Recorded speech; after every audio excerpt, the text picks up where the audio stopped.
अस्सलाम वालेकुम everyone. Well, अल्लाह को मनाने का सबसे आसान तरीका क्या है? वो आसान तरीका सिर्फ 3 लफ्ज़, सिर्फ 3 लफ्ज़। और आपका सिर्फ ये कहना और इस पे अपने आप को थोड़ा सा मुशक्क़त करके उस पर मेहनत करना, आपकी दुनिया आखिरत बना देनी है। दुनिया आखिरत। तो हमें अल्लाह से क्या कहना है?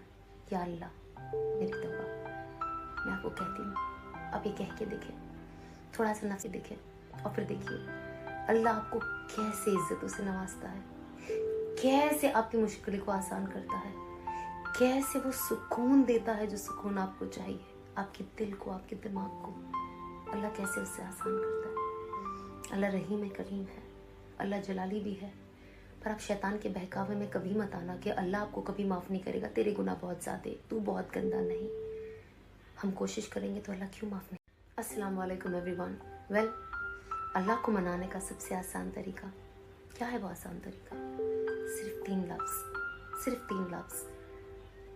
और आपका सिर्फ ये कहना और इस पे अपने आप को थोड़ा सा मुशक्क़त करके उस पर मेहनत करना, आपकी दुनिया आखिरत बना देनी है। दुनिया आखिरत।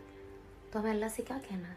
या अल्लाह, मेरी तौबा, मैं आपको कहती हूँ, आप ये कह के देखें, थोड़ा सा नफ्स देखें और फिर देखिए अल्लाह आपको कैसे इज्जतों से नवाजता है, कैसे आपकी मुश्किल को आसान करता है, कैसे वो सुकून देता है जो सुकून आपको चाहिए, आपके दिल को, आपके दिमाग को। अल्लाह कैसे उससे आसान करता है। अल्लाह रहीम है, करीम है, अल्लाह जलाली भी है। पर आप शैतान के बहकावे में कभी मत आना कि अल्लाह आपको कभी माफ़ नहीं करेगा, तेरे गुनाह बहुत ज़्यादा, तू बहुत गंदा। नहीं, हम कोशिश करेंगे तो अल्लाह क्यों माफ़ नहीं।